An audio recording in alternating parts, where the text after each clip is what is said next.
Okay, so today we're gonna do something a little different. We're not here to debate policy. Nope. Instead, we're gonna roll up our sleeves and really take apart a powerful argument.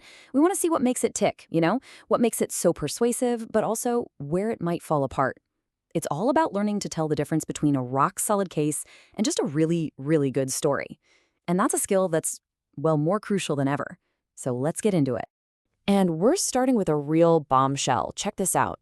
The abduction of Nicolas Maduro by U.S. forces. Wow. I mean, that's the kind of sentence that just stops you in your tracks, right? It's from an article critiquing what it calls Trumpian imperialism, and it is absolutely designed to grab you by the collar, to get that immediate emotional reaction. It's a huge, huge accusation. So, when you hear something that powerful, that explosive, it brings up the most important question we can ask in this whole explainer.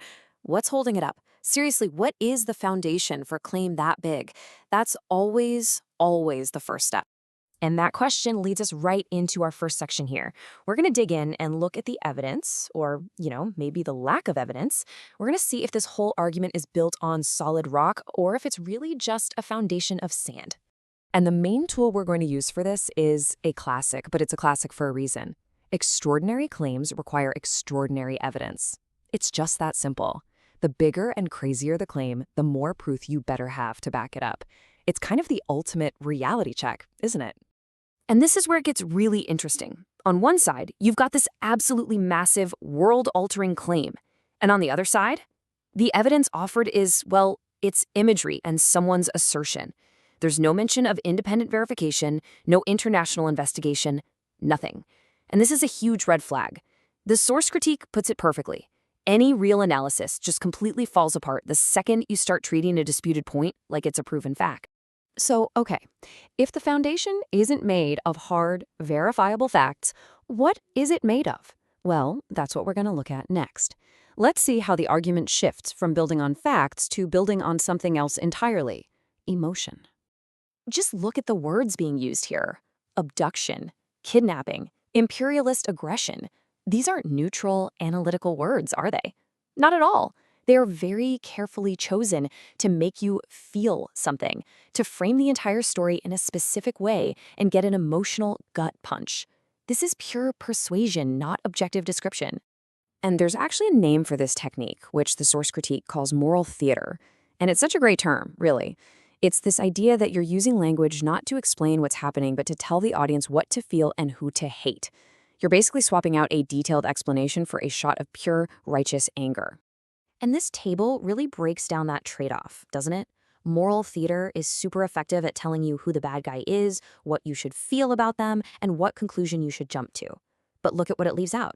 It tells you nothing about the strategic thinking behind the action, or what institutional rules were maybe broken, or how other countries reacted. It gives you a villain, but it doesn't give you the full story. Not even close. Okay, so this focus on emotion and creating villains, it leads us straight to the next major problem: the danger of oversimplification. Because when you try to squash a really complex, messy geopolitical issue into a simple good versus evil story, yeah, it might be more exciting, but it's definitely not going to be accurate. The critique points out that the article basically turns a complex government strategy into a simple cartoon character, the oil-obsessed imperialist, right? But that just ignores so much of the real world, things like domestic politics, pushback from Congress, legal challenges. The source makes a great point. Even imperialism has paperwork and bureaucracy. And if you ignore all that complexity, your analysis is just, well, it's incomplete. And this is where that oversimplification can get really dangerous, analytically speaking. The argument starts doing this thing called expansion creep.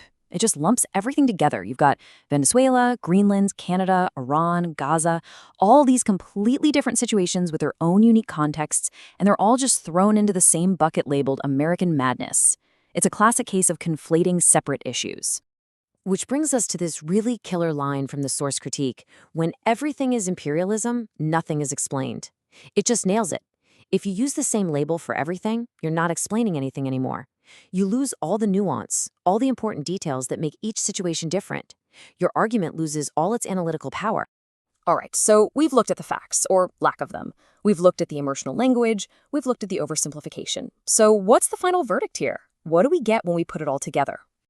Well, this scorecard from the source material pretty much says it all. It's a really cold, hard assessment. In terms of creating moral outrage, hi, it totally works. But when you look at factual rigor, strategic depth, analytical discipline, the ratings are weak, shallow, and lacking. And that just perfectly shows the massive gap between making someone feel something and actually helping them understand something. Now, to be fair, this kind of argument is doing a couple of things. It's definitely tapping into real, global anger, and it's good at reinforcing a sense of solidarity among people who already agree. But let's look at what it's not doing. It's not building any real insight that could help predict what happens next. It's not offering any practical policy alternatives, and it's not helping you tell the difference between what a leader says and what they can actually do. Bottom line, it's much more of a sermon than an explanation. And so we're left with this final, really powerful thought from the critique. Rage without precision is not resistance, it is noise. That's something to chew on, isn't it? In a world that is just flooded with information and outrage, maybe the biggest challenge we all have is figuring out how to tell the difference.